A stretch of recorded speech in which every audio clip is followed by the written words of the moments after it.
संजीव, तुम तो विदेश जाकर आराम से बैठ गए हो और यहाँ की सारी जिम्मेदारी मेरे कंधों पर आ गई है। मेरा भी परिवार है।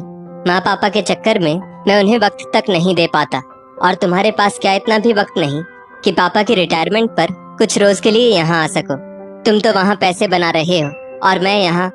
औरतों का तो तुम्हें मालूम है, अगर शॉपिंग ना करवाओ, मूवी ना दिखाओ और बस सास ससुर की सेवा करवाओ तो पति का जीना मुहाल कर देती है। कम से कम माँ पापा से मिलने के लिए ही आ जाओ। संजय अपने छोटे भाई संजीव से कहता है। संजीव बोला, भैया ऐसा नहीं है कि मुझे आप लोगों की याद नहीं आती, बस समय नहीं मिल पा रहा है। माँ और बाबूजी को देखने का मेरा भी बहुत मन करता है, पर क्या करूँ, इतनी मेहनत आखिर उन लोगों के लिए ही तो कर रहा हूँ। मैं कुछ रोज की छुट्टी लेकर इंडिया आने की कोशिश करता हूँ। इतना कहकर संजीव ने फोन रख दिया। इधर संजीव ने फोन रखा, उधर संजय की पत्नी रेखा बोली, क्या बोला देवर जी ने, कब आ रहे हैं? करीब 1.5 साल बाद आएंगे। सोचो कितने सारे उपहार लाएंगे। और मैंने सुना है दुबई में सोना बहुत सस्ता होता है। इतने वर्षों से अकेले रह रहे हैं तो पैसे भी तो इकट्ठा हो गए होंगे। संजय बोला, तुम्हें क्या लगता है वो दूध पीता बच्चा है जो पैसे लाकर तुम्हारी झोली में डाल देगा? अरे सब कहने वाले होते हैं, करने वाला कोई नहीं होता। हाँ, इस बार मैं साफ साफ कह दूंगा, अगर माँ बाबूजी हमारे साथ रहेंगे तो सारा खर्चा उसे उठाना होगा। मैंने कोई वृद्धाश्रम नहीं खोल रखा है।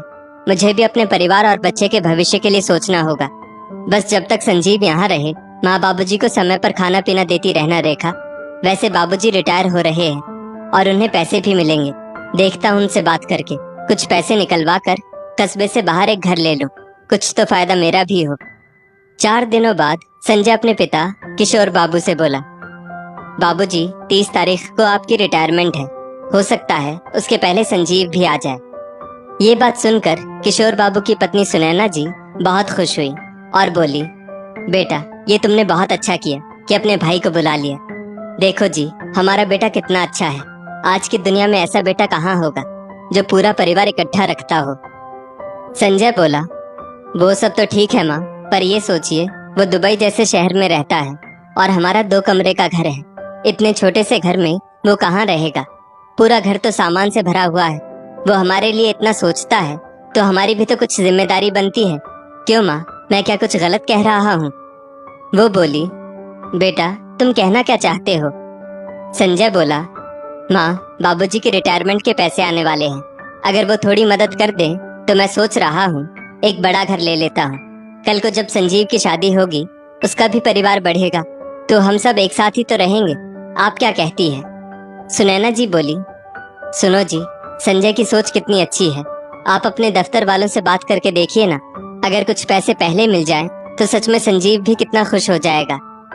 कैलाश बाबू बोले, भाग्यवान, रिटायरमेंट के पैसे पहले मिलना बहुत मुश्किल है और वैसे भी घर बनाने में महीनों लग जाते हैं और फिर 2 हफ्ते में संजीव आ रहा है।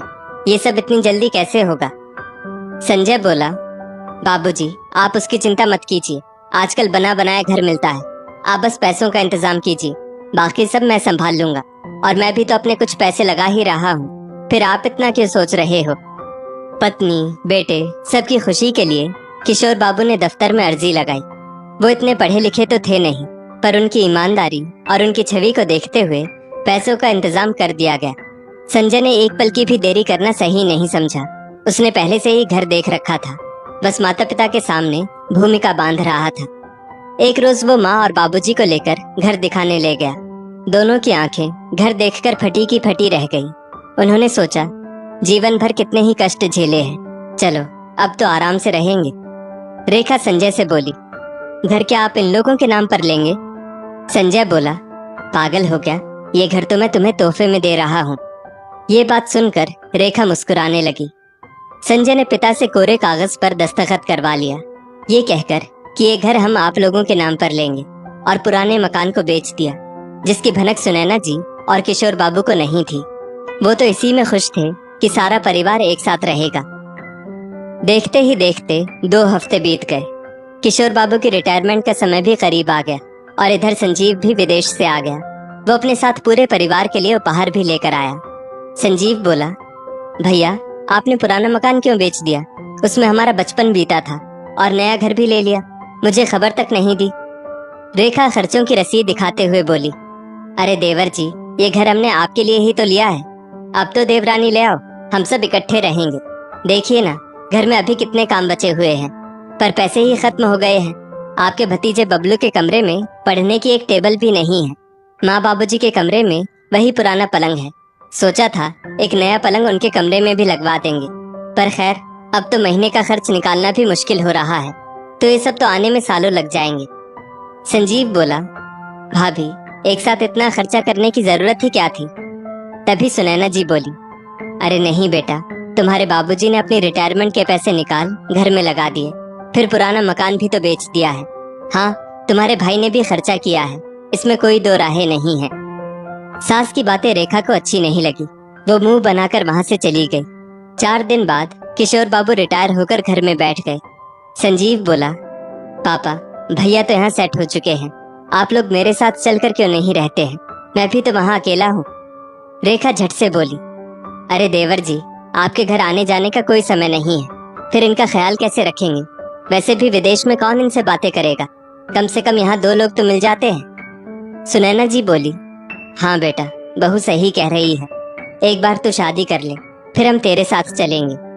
संजय धीरे से रेखा के कान में बोला, अच्छा भला तो ये लोग जा रहे थे, तुमने क्यों रोका?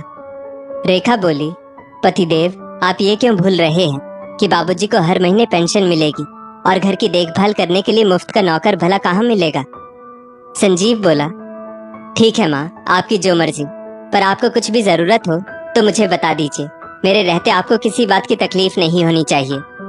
रेखा बोली, अब क्या कहूँ देवर जी, अब तो बाबूजी की कमाई भी नहीं आएगी और बुढ़ापे का शरीर, 10 तरह के खर्च होते हैं। आपके भैया क्या क्या संभालेंगे? बच्चों की पढ़ाई में आजकल कितने खर्चे हैं, आप नहीं समझ पाएंगे। संजीव अपनी भाभी के इशारों को समझ गया। उसने तुरंत एक चेक पर 40,000 रुपए भरकर अपने भाई की तरफ बढ़ाया और बोला, भैया मैं हर 2 महीने में पैसे भेज दिया करूंगा। वैसे पापा को पेंशन मिलेगी ही, तो इससे ज्यादा तो खर्चा नहीं होना चाहिए। रेखा ने संजय से पहले ही संजीव के हाथों से वो चेक लपक लिया। संजीव वापस चला गया और माँ की आंखें नम कर गया। 15-20 दिन सब अच्छा चलता रहा। रेखा सुनैना जी से मीठी मीठी बातें करके घर के सारे काम करवाती। एक रोज संजय बोला, बाबूजी आपको बार बार बैंक आने जाने में दिक्कत होगी, ऐसा करता हूँ हम दोनों का एक जॉइंट अकाउंट खुलवा देता हूँ, फिर बैंक का सारा काम मैं संभाल लूंगा। किशोर बाबू ने भी हामी भर दी। फिर क्या था, संजय धीरे धीरे उनके अकाउंट से सारा पैसा अपने अकाउंट में ट्रांसफर करता गया। करीब 1 महीने बाद रेखा सुनैना जी से बोली, मम्मी जी पापा जी पेंशन के पैसे ले आए हैं क्या? सुनैना जी बोली, हाँ बहू, कल वो बैंक की तरफ गए थे तो ले आए। रेखा बोली, आजकल महंगाई बहुत बढ़ गई है, तो घर का राशन, सब्जी, दूध पापा जी को लाने के लिए कह दीजिएगा, क्योंकि इनके पास एक तो वक्त की कमी है, ऊपर से पैसों की भी तंगी है। इतना कह रेखा वहां से चली गई। सुनैना जी ने ये सारी बात किशोर बाबू को बताई। किशोर बाबू बहू रेखा से बोले, बहू संजीव भी तो पैसे भेज देता है, फिर इतनी दिक्कत कैसे हो रही है? मैं अब ज्यादा खर्चा नहीं कर सकता, मेरी दवाई, तुम्हारी सास की दवाई, ये सब खर्चे भी तो हैं। रेखा गुस्से में बोली, बाबूजी आप क्या चाहते हैं? देवर जी हमें जो पैसे भेजते हैं उसका हम आपको हिसाब दें?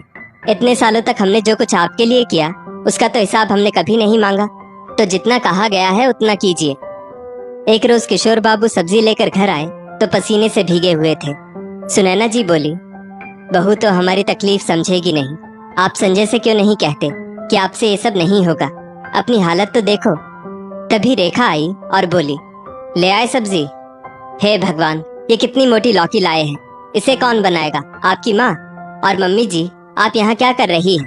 आज काम वाली नहीं आएगी, रसोई में जो बर्तन हैं उन्हें साफ कर दीजिए और बाथरूम में रखे कपड़ों को धोकर सूखने डाल दीजिएगा, मैं पार्लर से आती हूँ। अब तो ये रोज की बात हो गई थी। जो बहू पहले प्यार से घर के काम करवाती थी अब अधिकार से करवाती। यहाँ तक कि पैसे बचाने के चक्कर में उसने काम वाली को भी निकाल दिया। समय बीतने लगा। सुनैना जी और किशोर बाबू की हालत बद से बदतर होने लगी। बेटा था कि एक बात नहीं सुनता था और बहू के अत्याचार कम होने का नाम नहीं ले रहे थे। एक रात सुनैना जी किशोर बाबू से बोली, इससे अच्छा तो हम संजीव के साथ चले जाते। आजकल संजीव भी कहाँ फोन करता है? किशोर बाबू ने कहा। सुनैना जी बोली, नहीं जी, 2 दिन पहले ही मैंने संजय को उससे बात करते सुना। संजय ने उससे कहा कि माँ बाबूजी 2 दिन के लिए अपनी मित्र मंडली के साथ वृंदावन गए हैं। जैसे ही मैं कुछ कहने के लिए आगे बढ़ी, रेखा ने मेरा मुंह बंद कर दिया। अब इस घर में रहना बहुत मुश्किल है। दरवाजे पर कान लगाए रेखा सब सुन रही थी। रेखा ने संजय को सारी बात बताई। फिर दोनों ने योजना बनाई कि कैसे इनसे छुटकारा पाया जाए। अगले दिन संजय बोला, बाबूजी, संजीव का फोन आया था। उसने आपको अपने पास दुबई बुलाया है। मैं सोच रहा हूँ आप लोगों का टिकट करवा दो। आप क्या कहते हैं? दोनों खुश होकर बोले, हाँ हाँ बेटा, यही सही रहेगा और तुम्हें भी अपने परिवार के लिए वक्त मिल जाएगा। संजय रेखा की तरफ देखकर मुस्कुराया और बोला, ठीक है, आप लोग अपनी पैकिंग कर लीजिए, हम कल ही निकलेंगे। अगले दिन दोनों जाने की तैयारी कर रहे थे। रेखा सुनैना जी से बोली, मम्मी जी, सोना चांदी पहनकर जाना मना है, तो ऐसा कीजिए, अपने पहने हुए जेवर और लॉकर की चाबी मुझे दे दीजिए, तब तक मैं उसे साफ करवा कर रखूंगी। सुनैना जी रेखा की मंशा नहीं समझी और चुपचाप उसे चाबी दे दी। संजय उन दोनों को लेकर दिल्ली पहुंचा। स्टेशन पर खचाखच भीड़ थी। ठंड का समय, हर कोई ठिठुर रहा था। सुनैना जी बोली, बेटा, जब हमें जहाज से जाना है तो तू हमें दिल्ली क्यों ले आया? संजय बोला, माँ, डायरेक्ट फ्लाइट में बहुत पैसे खर्च हो जाते हैं। मैं यहाँ आप लोगों को जहाज में बैठा दूंगा, वहाँ संजीव उतार लेगा। ऐसा कीजिए, आप लोग यहीं बैठिए, मैं एयरपोर्ट जाने के लिए टैक्सी देख कर आता हूँ। इतना कहकर संजय वहाँ से चुपचाप निकल गया। करीब आधे घंटे बाद किशोर बाबू बोले, टैक्सी लेने में इतना समय लगता है? सुनैना जी बोली, हम छोटे से कस्बे में रहने वाले इस महानगर की लीला कैसे समझेंगे? यहाँ कितनी भीड़ है, और फिर दुबई भी तो बहुत दूर है। हो सकता है उसे गाड़ी नहीं मिल रही होगी। देखते ही देखते 2 घंटे बीत गए। किशोर बाबू बोले, सुनैना, मुझे कुछ ठीक नहीं लग रहा।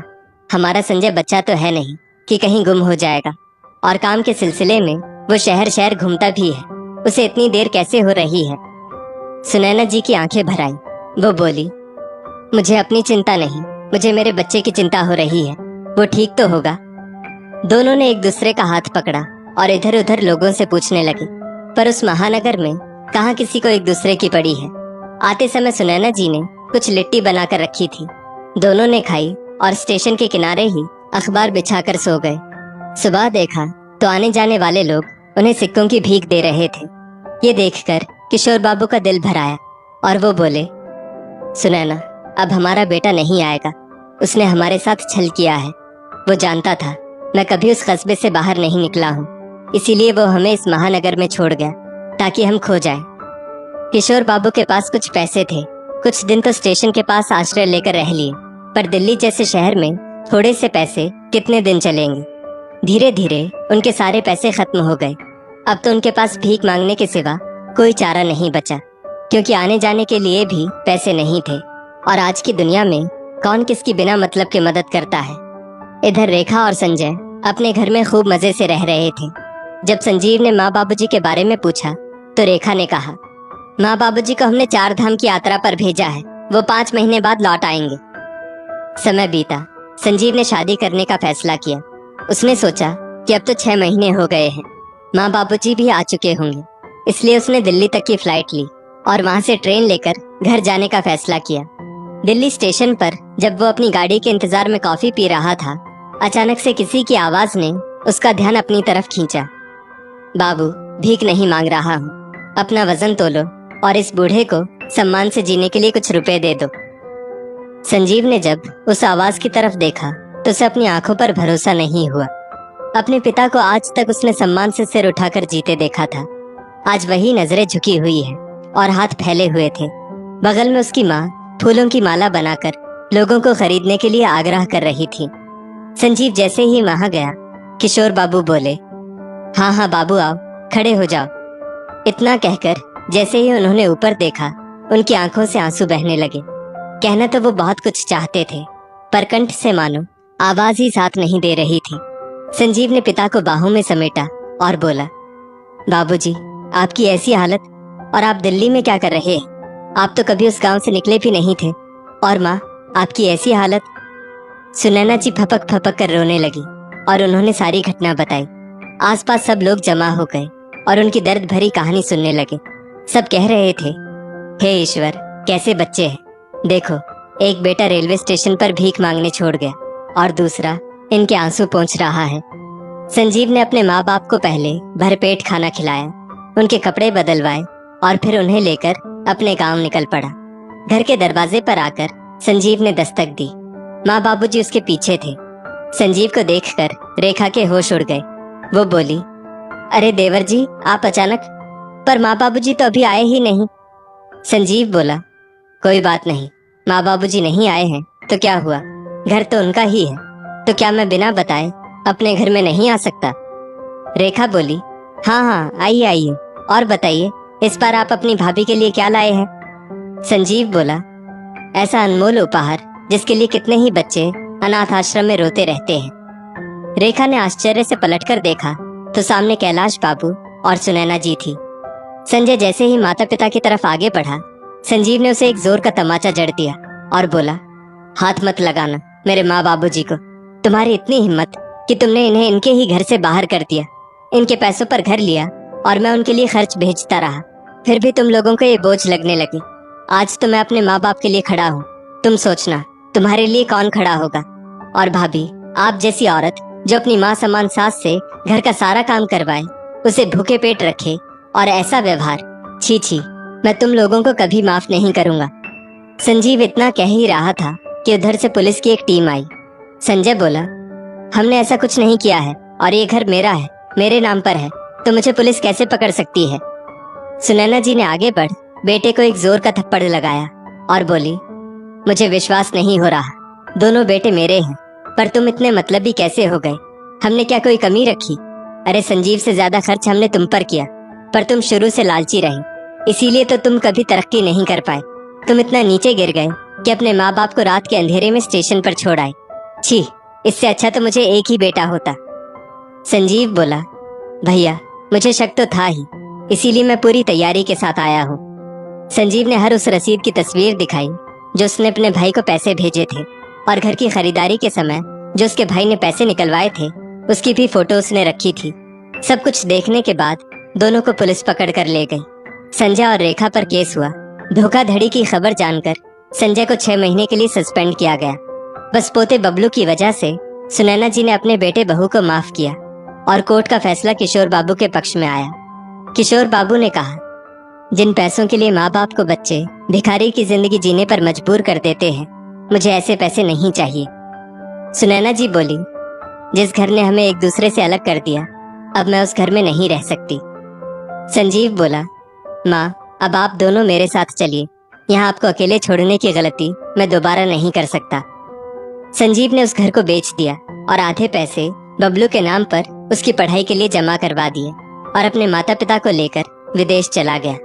वहां जाकर उसने एक अनाथ हिंदुस्तानी लड़की से विवाह किया, जिसे माता पिता का प्यार मिला और सुनैना जी और किशोर बाबू को बहू से सम्मान मिला। दोस्तों, इस स्टोरी को लेकर आपकी क्या राय है? नीचे कमेंट करके जरूर बताइएगा और ऐसी ही और भी बेहतरीन वीडियोस के लिए हमारा पेज जरूर फॉलो करें।